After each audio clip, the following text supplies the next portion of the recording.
My name is Dave Hollenbach, the host of From Embers to Excellence, a podcast that explores the many facets of leadership from the perspectives of some amazing people.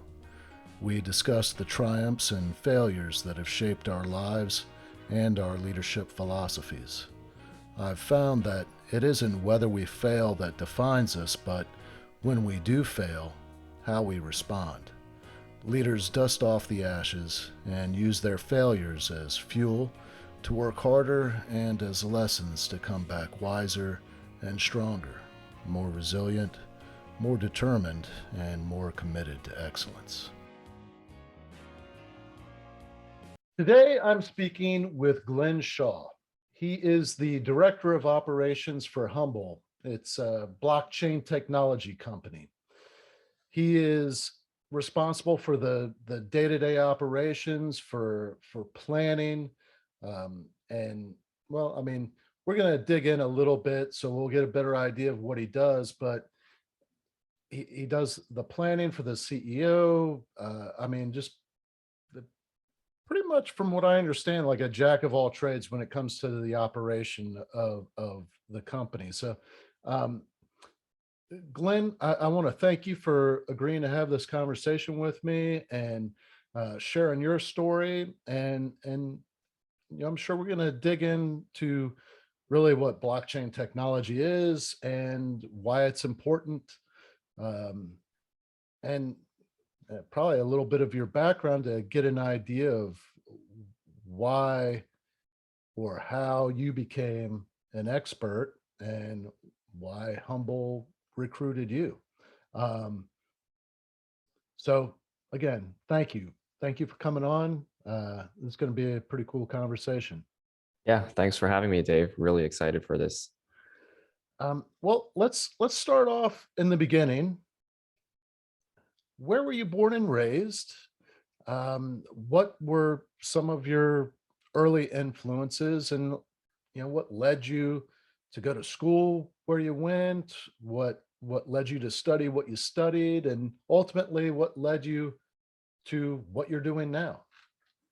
Yeah, so I was actually born in Thousand Oaks, California, kind of northwest LA. But before I could remember, my family had moved up to the Bay Area. So I was raised in a city called Fremont in the East Bay Area. Went to Ardenwood Elementary School, went to a high school called American High School.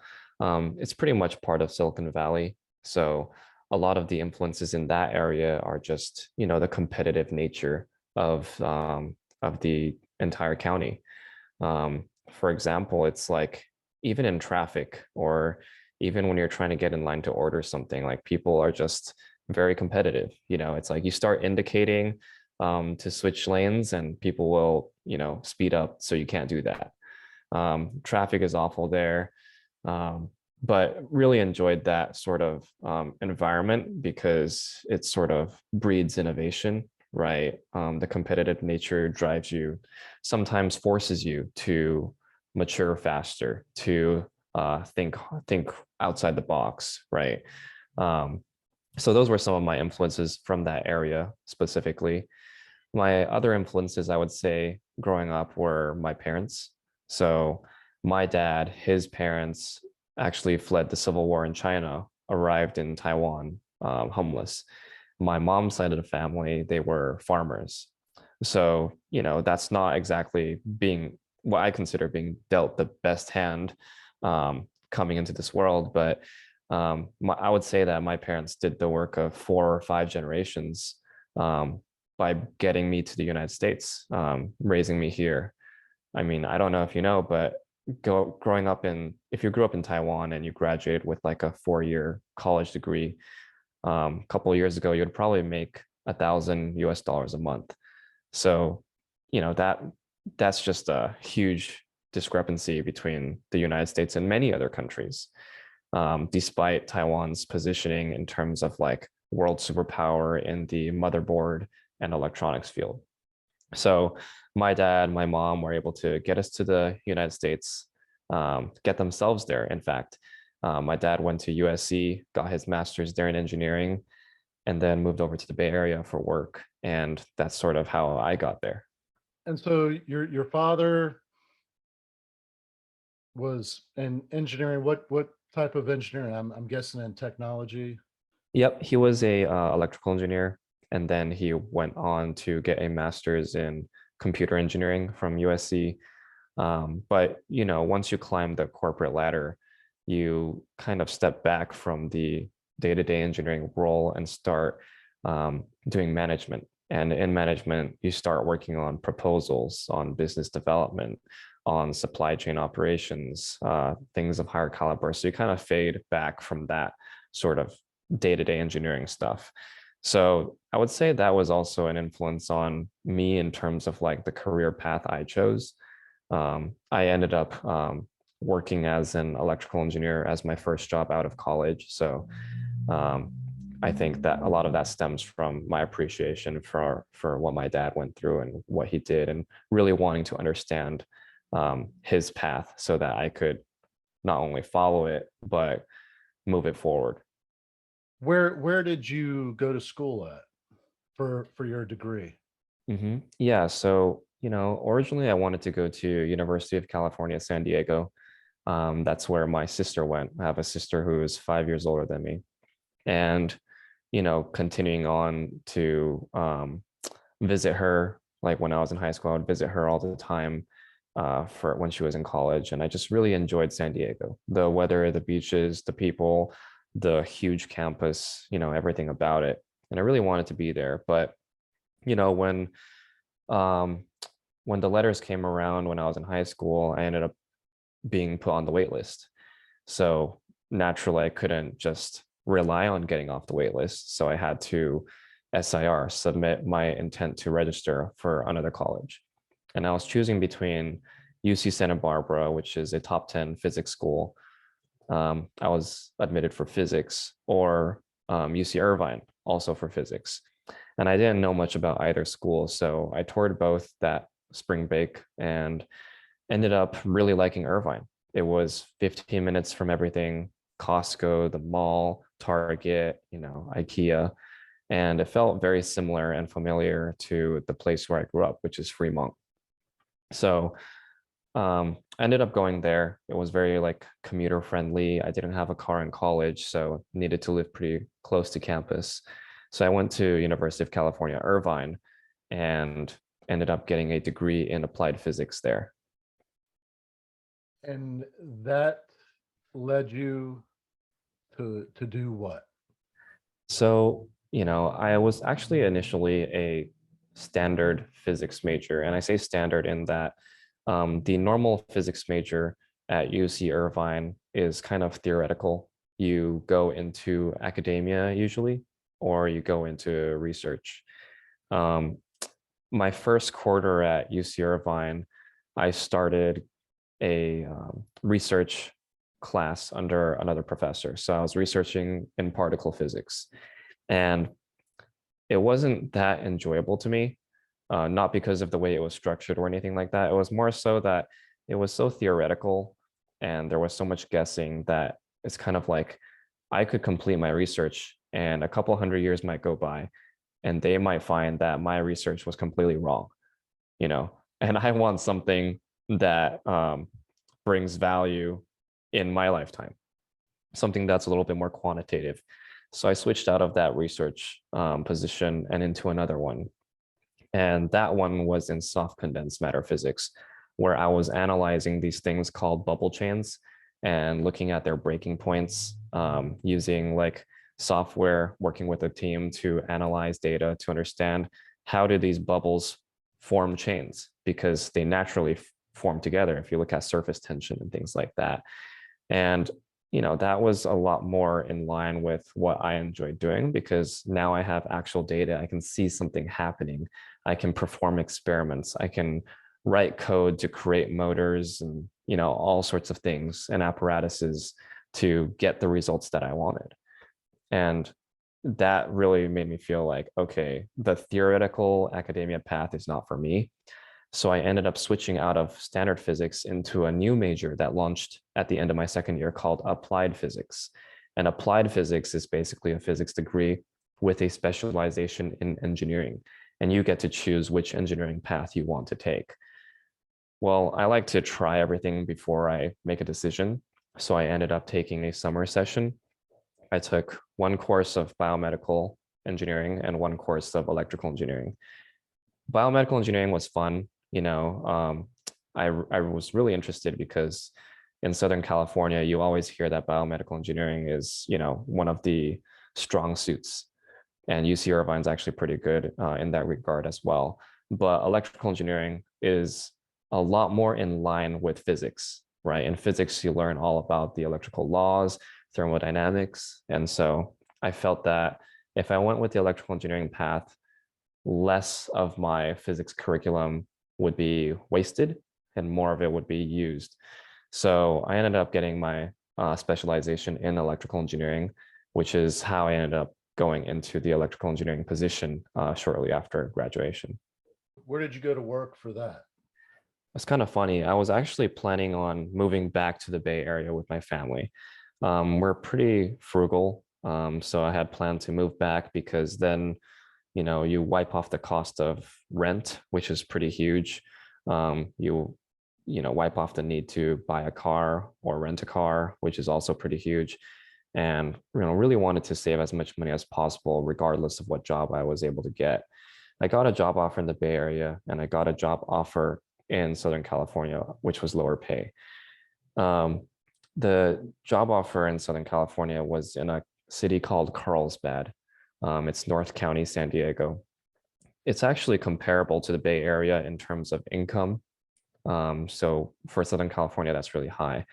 I decided to go there because the area was, one, it was nice. I liked it, right? Because I had always wanted to be in San Diego. And two, I really felt that I would learn more and be exposed to more opportunity at that job than at the other one in the Bay Area.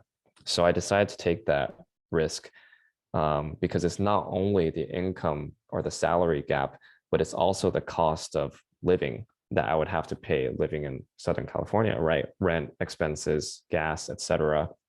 So, I made that leap of faith. I told my parents, hey, realistically, I'm going to work my butt off and I'm going to do everything I can to get promoted in a year. So that's what I told them. And so I ended up going to Carlsbad and working as an electrical engineer at a company called Aethercomm.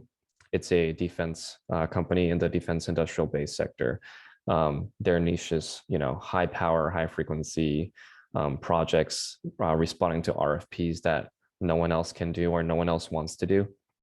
Obviously can't go too deep into that. It involves security clearances and things like that. But I did learn a lot at that company. It was kind of like trial by fire, and I say that in a good way because I was able to have the opportunity to present to very high profile clients from pretty large contracting companies that you would all have heard of. So it was very high stress, very intensive, lots long hours, but exactly the kind of job that I felt like I was suited for.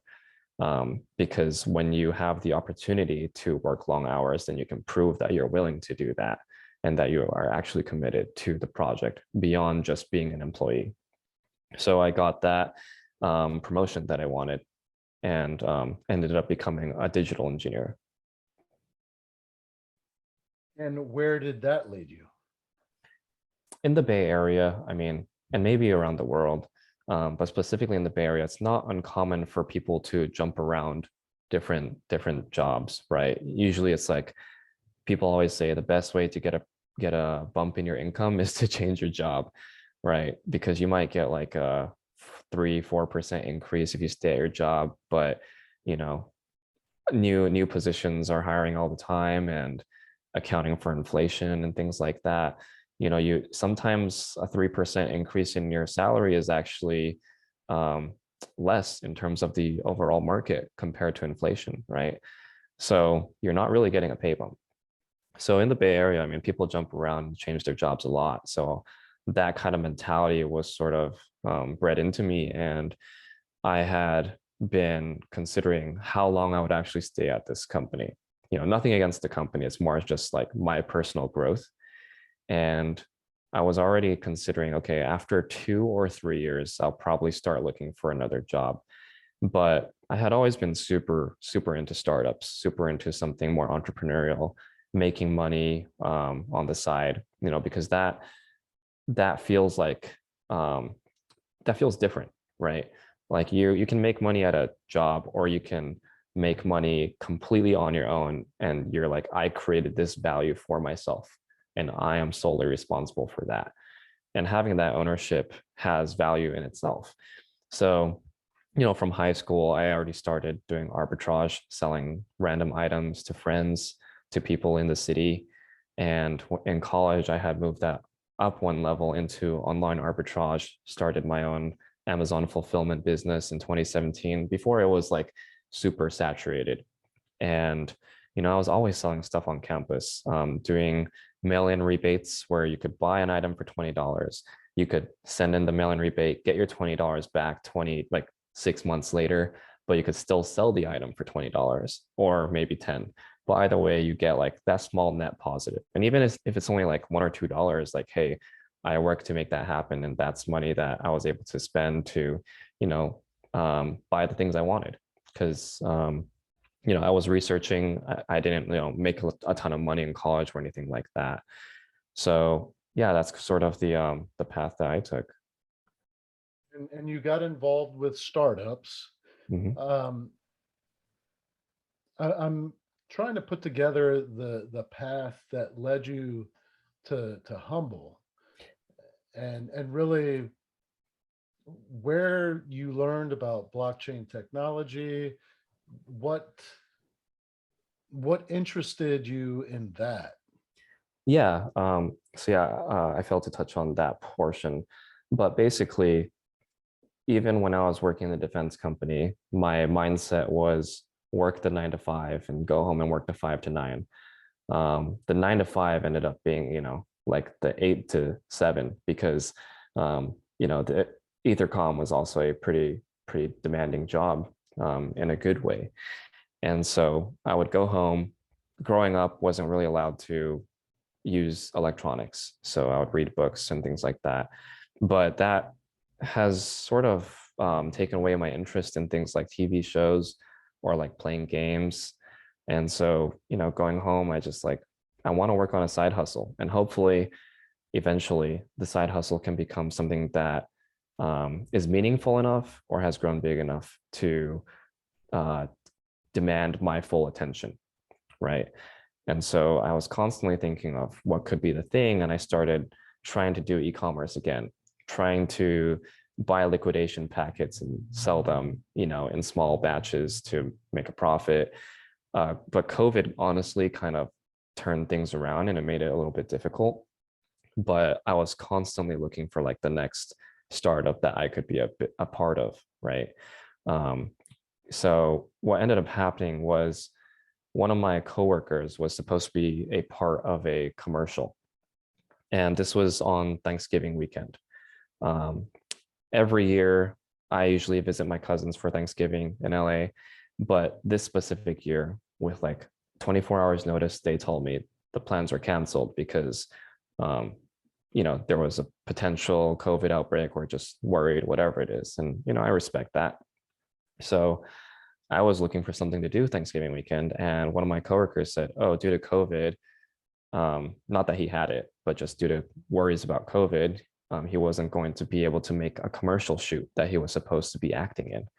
And he was basically posting out on social media asking for someone to fill in for his position.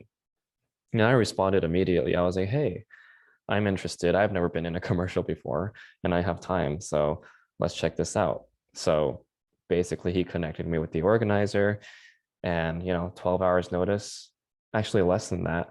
They're like, meet us at the border to Mexico tomorrow morning at 7 a.m. And I was like, okay. I showed up at the border, and it ended up being the first commercial for HUMBL, which is the company I now work for. Um, so yeah, I mean, it was a very, very large coincidence in my opinion. But I was like, hey, I can't sell a product that I don't understand. Tell me a little bit more about your product. And as they started telling me more, I became more and more interested, because I've been around a lot of people who are working on their own projects. And this was before they were like a huge company, right? And I was just like, hey, like really want to help how I can. Not to insert myself or anything like that, not to be hired or anything like that. It's more just like, hey, how can I bring value to your business or your company and help you guys get off the floor?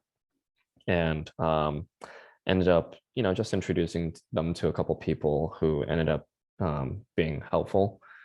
And the willingness to help, I guess they recalled that and just sort of kept me on the radar, updated me about what they were doing. And eventually the opportunity came around where they needed extra hands for a specific project. And that was something that I came in to fill. And I realized like, hey, I can't do this alone because it was a pretty demanding objective. And so I asked, hey, can I bring in friends to help?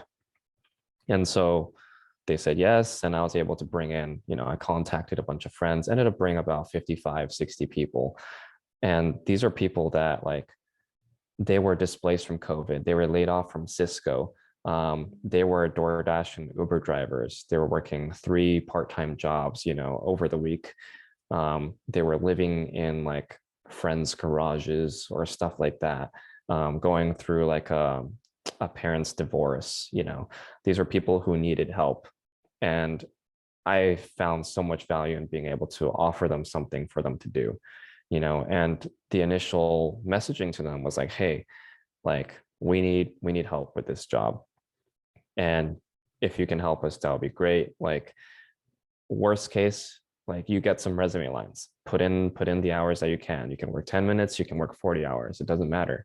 But giving them something to do, making them feel useful, which they really were, it created value and brought value to all sides, right? So that's sort of my journey into HUMBL. And after they saw how I managed that product, they were like, hey, like any chance, you're looking for a job? And I was like, yeah. So I moved out of my engineering position and joined them full time. When we spoke before, you were educating me on what blockchain technology is and what an NFT is. And it was a really interesting conversation. I was wondering if you could walk us through pretty much what you told me in Philadelphia. Explain to me what blockchain technology is, what an NFT is, and why is this technology important? Yeah, no, I mean, that's a question that everyone asks, even people who have been in the space for a while, right? There are people who are interested in blockchain, but completely look down on NFTs and vice versa. So the main thing that I usually like to tell people is, I'm not a blockchain expert. I don't think there is an expert in blockchain because blockchain has been evolving so fast. There's no way a single person can keep up with all of the developments. And on top of that, saying that you're an expert in blockchain is like saying, hey, Dave, I'm an expert at the internet. What does that really mean, right? There's so many verticals within the internet, right? So blockchain is very, very broad, but I have a respect for all of the facets of blockchain. Um, some of the key points that you'll hear mentioned pretty often are things like the word decentralization, or fractionalization of ownership, um, or like immutable ledger. So essentially, to me, when you break it down, blockchain is a new way to store information, um, without a centralized database. And there are various different blockchains. They're all written in with different code essentially. So the storage method and the way to verify that storage is different across different blockchains, right? So there is like proof of work, or proof of stake. Proof of work is kind of like people lend their computing power to a network and they verify transactions happening, right? And that is basically how crypto mining exists because you can get paid for lending your computing power to make a transaction happen. And then there's proof of stake, which could be based off of NFTs, or it could be based off of coins. And what that means is kind of like, well, depending on the project or the system that you're working with, it could mean that the more coins you have, the more your voice is heard, meaning like anytime a decision is made, a vote happens, and you're able to, you might be able to win the rights to do the mining if you hold more of the tokens or more of the NFTs, right? So it's pretty complex, and every day people are coming out with new coins, new ways to verify ownership, right? But to me, blockchain technology at its core is a way to store information that in most cases is immutable, meaning it can't be changed, and is more secure because it's decentralized, meaning that there's not like one database out there that if bombed, all the information is lost. It's decentralized across various nodes, sometimes around the world. And it can also take out the middleman, essentially. So if I send money to you, let's just say with Wells Fargo, well, guess what? I am totally at the mercy of Wells Fargo to complete that transaction, right? And if with Bitcoin, or not Bitcoin, sorry, with the various digital wallets that exist nowadays, I can potentially send money to you instantly without worrying about some sort of middleman. It's just me and you having a transaction. Can you explain the differences between NFTs, blockchain, and cryptocurrency? Yeah, so blockchain is the underlying technology for all of these sort of Web3 technologies. We say Web3 because like the current state of the internet is something we call Web2, right? Web1 is when there was information, just being displayed on a web page. Web2 is when you could start interacting with that information. Web3 is when you could really have ownership of that information. And so we are currently building towards Web3, and it's not going to come just like that. When you look at any sort of patch for any app on your phone, it's, patch update 2, 2.1, 2.1.1, 2.1.2. So there are various steps that we need to take to get there. But when people refer to Web3, that's like the end state goal that we're moving towards. And so blockchain is the underlying technology. Crypto refers to like coins that you can invest in. And various blockchains will have a coin, right? So Bitcoin is not only a coin, but it is a blockchain, right? So the way that blockchain works is they need people to lend their computing power to this blockchain for transactions to happen. And the way they incentivize people to lend their computing power is by offering them coins, right? And fortunately for Bitcoin, that has turned out to be, great in terms of long-term value. But it wasn't always that way, right? There were a lot of doubters. They were like, why would I give you my computing power for this digital currency that is worthless? Because back then it wasn't really worth much. And every blockchain is built differently, right? So Ethereum has its own coin for that purpose as well. And they're slowly moving to Ethereum 2.0 to make it more efficient, handle more transactions, things like that. So that's cryptocurrency, right? These are coins on blockchain. And all the transactions are like verified on that blockchain. NFTs. How does that equate to dollars? Yeah, so it's basically a digital asset. I mean, if you think about the stock market, right? When I invest in stocks, like how do I value the share price, right? What makes me think if a share price is currently undervalued or overvalued, right? If I'm looking at Twitter, for example, Elon Musk, just bought Twitter at what, $54 or something, when previously it was at around 32. Well, maybe his affiliation makes me believe that Twitter is going to grow in value, that there's going to be change, right? But really, I'm investing in the most minute percentage of the company, right? There's some sort of ownership of the company.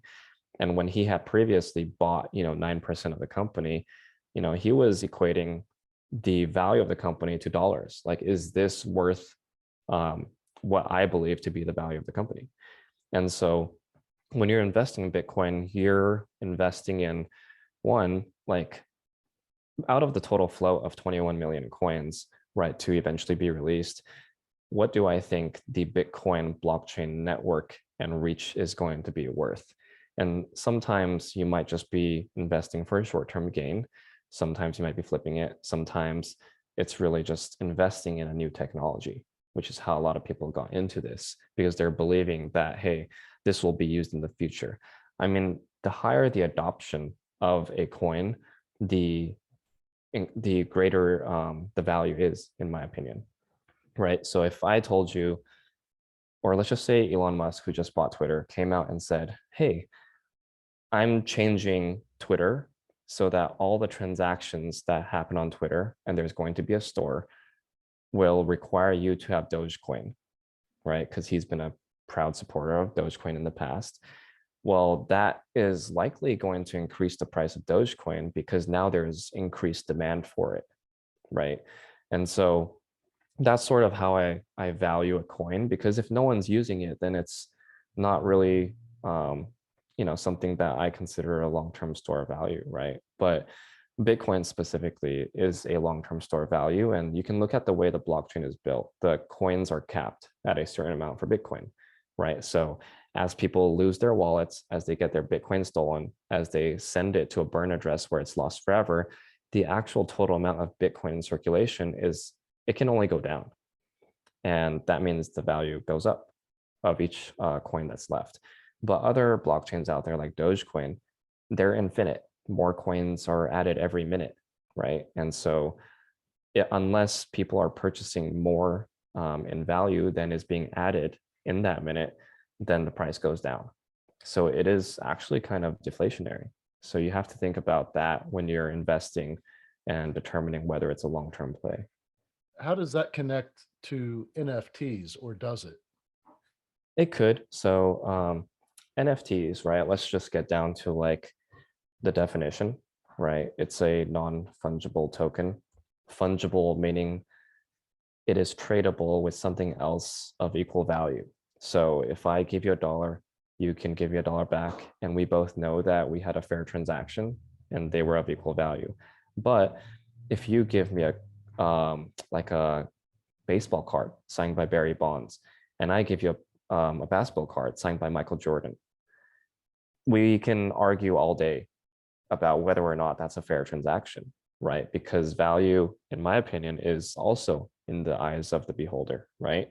So it's hard to price those exclusive objects. And that's why you see auctions happening. I mean, that's why there is an auction business model, because you don't really know the price.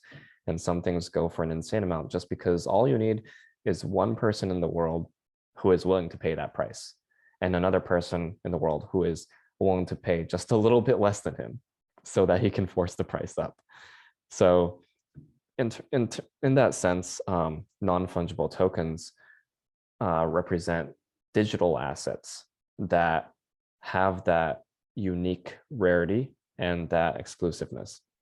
So you can take a picture of me. If I put that on the blockchain, hey, that's a one of one. There's only one in the world that I personally put on the blockchain, and everyone can see that. It's public information. It doesn't matter if you then give another version of that picture that you screenshotted to 10,000 people. No, there's a bunch of Picasso, Starry Night copies all over the world, but everyone knows that the original has value, right? Because it is verified, and that verification is possible due to blockchain in terms of like the digital world. So NFTs, it doesn't necessarily have to be a photo. It could be a photo, video, media file, sound file, whatever it is, and that can be put on the blockchain and verified. And when that's the case, then you can limit the total quantity in circulation. So now if you think about if the entire company of Apple had 100 shares, now my personal brand, I will only ever release 100 NFTs of myself. Well, then you're asking the public to essentially value you, right? What value will I bring in the future through these NFTs? On top of that, because it's so easily trackable, you can directly know like who's holding these NFTs, who are my fans essentially. I mean, you think back like like in the 1900s, let's just say 100 people show up as super fans really early to this Elvis Presley concert. And there may be hundreds of thousands of people, but the first 100 people who are super fans get this signed vinyl record by Elvis Presley. Okay, well, I get to go home and I have this really nice trophy from this event that proves I'm a super fan. But how do I use that to interact with Elvis Presley? How do I use that to interact with the other 99 super fans? Well, in blockchain now, if I buy into a community, well, we're all part of an online community together where I know who all the other 99 people are. We can host events together. We can say like, hey, I'm sorry, like Elvis Presley did something bad, so I'm going to sell my NFTs to someone else. Then a new community member joins. So it's constantly evolving, right? And there's a price for everything. Maybe I am a huge fan of Elvis, but like someone offered me a huge sum of money, and that is, very valuable to me in my current state in life. So I sell it to him, give up my membership, and make a transaction essentially. So blockchain allows you to do that kind of stuff with digital assets, which wasn't really possible before. How does HUMBL play into this market? Yeah, so that's a good question. The founders of HUMBL actually won the World Blockchain Summit in 2019. My CEO specifically, Brian Foote, has been in the blockchain space for quite a while. He's gotten blockchain certifications and education at MIT. He is very net long on the technology, as most people are now, but he was earlier than most people, in my opinion. And blockchain technologies have so many potential verticals, as I mentioned before. HUMBL is taking on a couple of those verticals. So we have 3 consumer platform divisions. The first one is a payments division, where we have a mobile app that's currently in the Google Play Store and the App Store, where you can trade, transact, buy crypto, and earn interest. That's still in development, and we hope to continue to improve that product. The second consumer division is the marketplace, where we have our own NFT gallery. 2 weeks ago, we did a launch of an NFT project with the Remy Boys. We also have a ticketing platform because we hope that, and we predict that in the future, tickets and NFTs will merge and become one and the same modality. So instead of going to a stadium with just a QR code on your phone, now you have an NFT that is collectible, right? So instead of saying, hey, Dave, like we're both big fans of, Kobe Bryant, and I have some tickets from like his first 10 games. You have to come to my house and see them, or I have to show you a photo of them. And if they're at my house, well, they could get stolen, they could get lost, they could get damaged, whatever it is. But now with digital tickets, you can be like, hey, look at my digital wallet. Here's proof that I was at, this game when this happened. And potentially, with the new technology, a game-winning play could potentially populate on that ticket. So now you can sell that ticket in the future for, high amounts of money. I think you may have heard that, Michael Jordan, one of his, I think it was his first game, someone found a ticket that was unused from that game.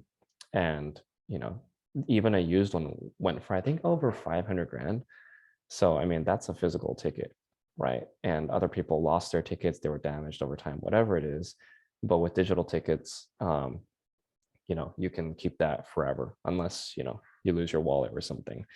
And then our third division is financial, where previously we had some of the first crypto ETFs in the United States. And what that means is like a basket of digital assets. So if I'm new to crypto and I don't really know which coin to invest in, well, now I can invest in certain baskets that represent different coins. Like maybe it's 20% 20% Bitcoin, 20% Ethereum, 20% Litecoin.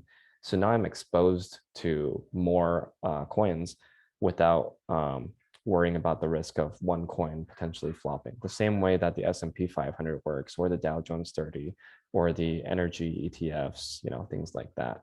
So those are the three consumer divisions.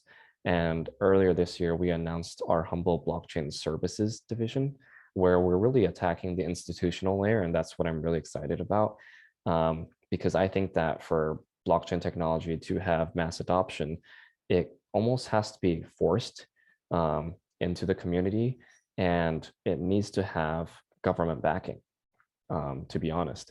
And so, I want to see in the future every university transcript stored on blockchain, every university diploma on the blockchain, your mobile ID, your gun permits, your land deeds, your court awards, everything that is currently stored, somewhere else, to be stored on the blockchain in a way that is verifiable quickly and easily.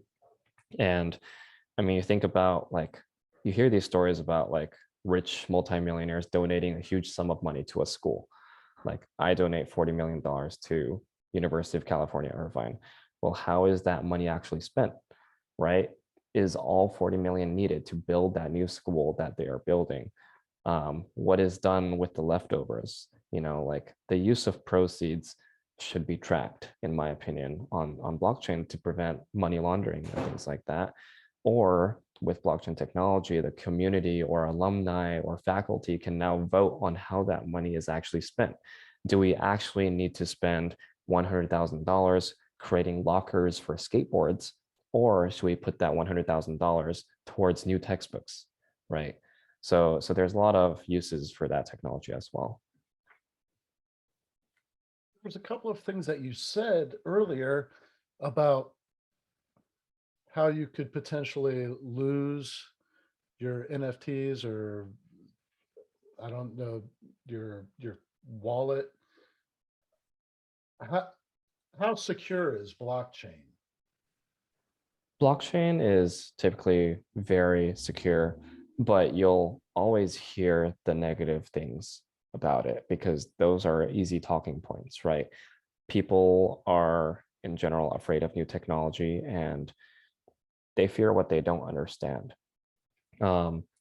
Yesterday, there was a pretty big hack, and it's usually like something, in like a satellite manner, where the blockchain itself or the NFT or the wallet isn't directly hacked, but fell victim to a wider hack or phishing scam. Specifically, yesterday, the Bored Ape Yacht Club Instagram was hacked. Okay, Bored Ape Yacht Club is one of the biggest NFT collections in the world. Almost everyone has heard of it. Well, the Instagram was hacked and posted, a link that was seeking to take NFTs out of people's wallets, basically take their assets. And people were like, oh, like the official Instagram page is posting this link, so it must be trustworthy. Well, people ended up losing millions and millions of dollars yesterday. So that is not the blockchain being hacked. That is bad actors taking advantage of a flaw in a new platform, right?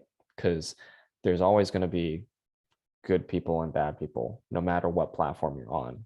MySpace, to the Facebook days, to emails when it first came out. There's always people trying to take advantage of new technology to, because people aren't as well versed in that time. And so people have lost a lot of money in that sense. But in general, blockchain is really secure, and there's other ways that you can,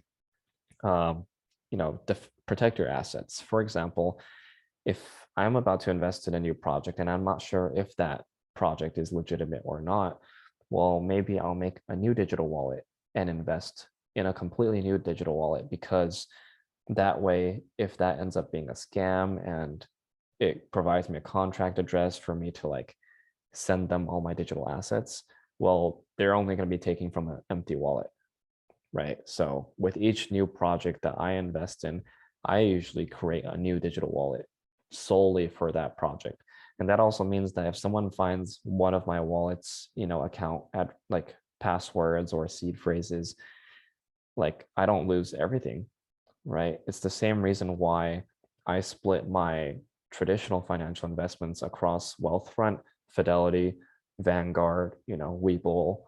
I split it up because that way, if I lose one account, then I'm pretty safe. I mean, I'm not as worried about those because you hear about FDIC insured and stuff like that. In blockchain, though, like I said, there's no driver. So you lose it, you kind of lose it.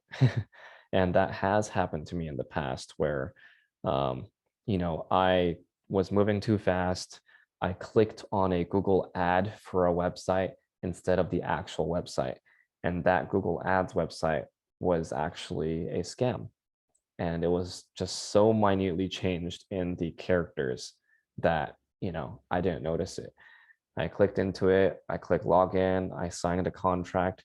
It didn't take me to the next page, and I said, "Oh crap, that that's a red flag." I clicked back and realized that I had clicked on an ad, and then I saw, "Oh, the link is incorrect."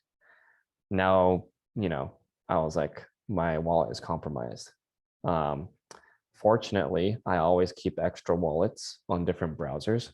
So within 30 seconds, I transferred 95% of my assets into another wallet that was empty, you know, and the the scammer was actually able to take one of my digital assets, but it's a learning experience, and I consider every investment to be, hey, like, first of all, invest money you're willing to lose, and two, if you do lose it, then learn from why you lost it, right?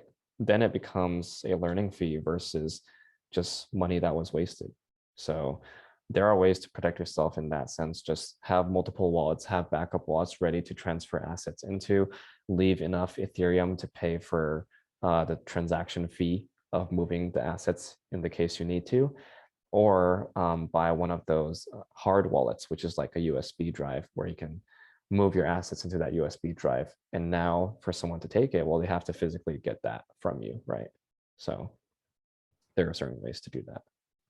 Where have you gained most of your knowledge and expertise in the blockchain technology world? That's something that's a pretty recent development, actually.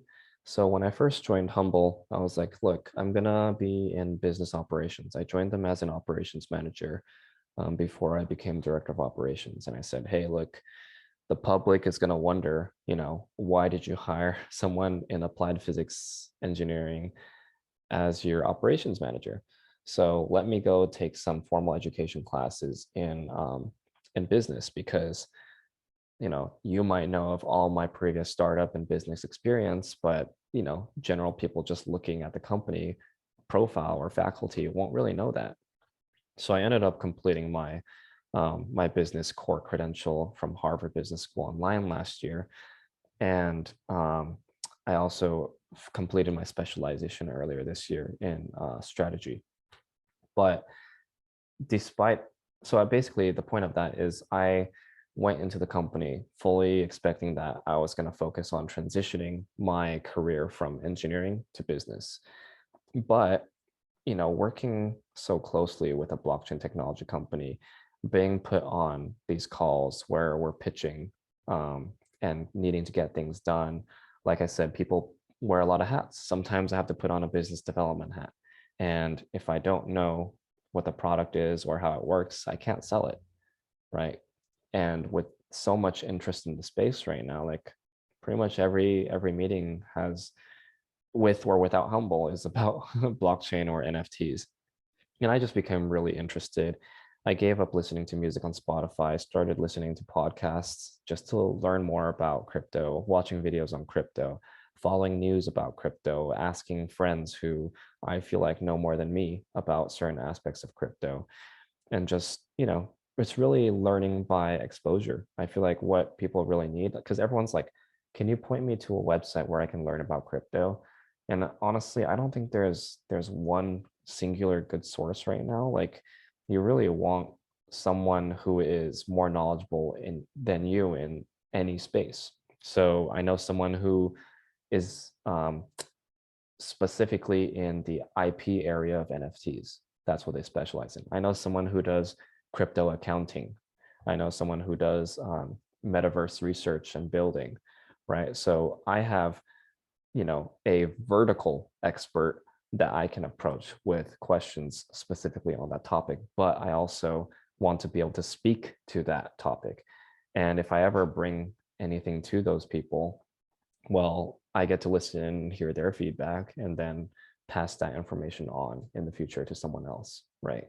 So for me, it's really like the best way I've learned is attending a lot of conferences because you meet people there, but understand that conferences, could be a hit or miss. You get out what you put in, and if you don't talk to anyone, you're probably not going to learn as much. In my opinion, you don't need to attend crypto conferences just for the talks, because a lot of the talks can be um, people trying to sell their own product, tell you about their own project, things like that. You really want to connect with people who are actually attending the event, learn about what they're working on, learn about why they're passionate about what they're doing, go to the satellite events, go to the after events, go to the morning coffee events, where you can really connect one-on-one and start making connections in the space. And that way, people know what you're interested in, you know what people are working on themselves, and you have a network, because you really need a network for to keep up with this space, right? It's a team effort, and regardless of what NFT project or blockchain you're a fan of, Web3 is one space. So everyone's on the same team. What do you believe is the most important piece of information someone new to NFTs or blockchain, crypto? What is to you the most important piece of information they can arm themselves when stepping foot into this world? Wow. I think there's so much going on in this world, right? Which part are you stepping into? Are you doing crypto investing? Are you buying NFTs? Are you trying to build on Web3? Are you trying to launch your own coin? But if you're completely new to crypto, I mean, you don't have to invest, right? Because I would hate for people to lose money. And I've seen and heard of a lot of people investing money in something that didn't end up going well. And they're like, oh, crypto's a scam. Like, I'm never investing in it again. I've heard that so many times. And, you know, really, you should be doing your research and looking at past projects. A year ago, there weren't that many NFT projects, or a little bit over a year ago now. Um, so there wasn't much history to go off of. There was a lot more risk and a lot more reward. Well, now you have over a year's worth of data of crypto projects to look at: what succeeded, what failed, and why. Don't just jump in. Don't try to chase the bag, so to speak. Don't have FOMO, fear of missing out. Just do your research and look at which communities are successful and try to identify why. Because you don't have to invest money to do this research. Sometimes I'll put in a little bit of money just because it forces me to watch something, and again, I consider that a learning fee. But the same way that people are able to use artificial exchanges to trade stocks to see what they would have made or what they would have lost if they had to actually put in money, well, you can do that with NFTs as well, just, on your own. Where do you think the best place to start would be, as far as starting your research? What's the best place that you know of to begin that that path? I think it's a little bit different for everyone. For me personally, I learn best from podcasts and from videos. right? Because I want someone to like say stuff to me, to show stuff to me. Um, and I'm very analytical in that regards. But funny enough, I don't learn as well from just reading a book, you know. So I like to see I think something that's kind of useful is I started following a bunch of crypto pages on like news, for example, BBC, Google News, Decrypt, for example. I get like a weekly newsletter on like the biggest crypto like updates, and that would throw me down this rabbit hole because I would get a headline that says, "Holy crap, this happened," and obviously it's a news headline, so they exaggerate a bit pretty often, but they would reference things that I wouldn't understand. Like they would go like, okay, this new company is now looking at ways to improve blockchain technology through sharding. And I'm like, what the heck is sharding? And then I would look up what sharding is. And then there was like, okay, sharding is this. And it uses like this technology, like ZK Are you snarks. saying sharding or sharting? Sharding, like Okay. SHARDING. But I would basically come upon a lot of jargon that I don't understand, and that would lead me to look up the next thing and the next thing. But there really has to be personal interest for you to do that, right? So if you're incentivized to learn about Web3 purely for financial reasons, you're probably going to get bored pretty quickly because, I mean, the market is not, easy. So it's not something I'm invested in for financial purposes. It's something I've invested in because I believe in the technology and I want to support projects. So if you have that in mind, mentality makes a world of difference. What do you believe is something we should explore further when discussing this space? I think, one of the um, critical points is to think about the future of the space, right? Where is it going? And unfortunately, it is all too possible for Web3, meaning blockchain technology platforms, to go the direction of Web2. If you think about the internet, for example, there were a lot of competing products in the beginning, right? There were multiple search engines, there were multiple marketplaces, there were multiple, messaging products. But over time, because of mass adoption or herd mentality, people group together and start using the same platform, and that gives a lot of power to certain entities. So I'm saying like Facebook, I'm saying like Google, right? um, and Web3, although it is new and has been able to start out very decentralized, I've been able to watch since a year ago or over a year ago all of the NFT marketplaces that came up. Some of them are gone now. There is actually fewer and fewer that are like actually able to gain market share quickly. And if in a fully decentralized community, I mean, anything goes. Obviously, I'm not saying there shouldn't be regulation or anything like that. I'm just saying in a truly decentralized community, whatever happens, happens. But OpenSea, for example, has grown very large over the last year. And for the people who don't know, OpenSea is a online marketplace for NFTs, and it's pretty much the biggest one out there right now. Well, what have they started doing? They've actually started censoring certain projects. They have started to unlist certain projects, take them down. They have the ability to verify projects by giving them a blue check mark. And what does that do? That gives power to OpenSea, because now everyone going to a product will be like, you guys aren't verified, so I'm not going to invest in you guys. And those products or project managers now have to go to OpenSea and try to apply for a blue check mark. And that gives OpenSea sway over these guys. OpenSea can say, hey, I don't want to give you that blue check mark because you don't meet these certain guidelines. And who sets those guidelines? They do. So you end up with a situation where the platform that people are using to interact with um, in Web3 is actually a Web2 platform. And over time, as these companies get big and gain mass adoption, they're going to retain all the control again. And you don't necessarily have a Web3 community that's decentralized because you end up with 4 or 5 power players that run everything.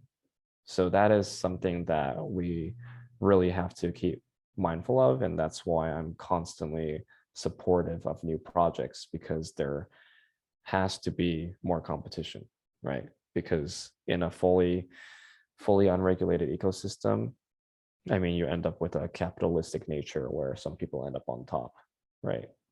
I'm not saying that's bad, but I'm just saying that that is almost against the core thesis of Web3. Really interesting. And you made a good point. And there, in a capitalist society, there is going to be those that can put together a better platform that gains more market share. They end up with more revenue to be able to do things to make the platform better. And where does that leave the smaller entities? Exactly. Yeah. So how do you avoid that? How do you maintain, how do you think you can maintain that Web3 decentralized nature? I think that's a question to whether or not the community as a whole is willing to sacrifice some convenience for new projects, right? So there are going to be new NFT marketplaces coming up. Are you willing to step away from the comfort zone of OpenSea or whatever you currently use to go and try that new project, right? To give them a chance to become a major player. I mean, you have to almost be in this endless cycle of supporting the next big thing so that the previous big thing doesn't get too big. Or like there has to be some sort of organization that is up to community vote.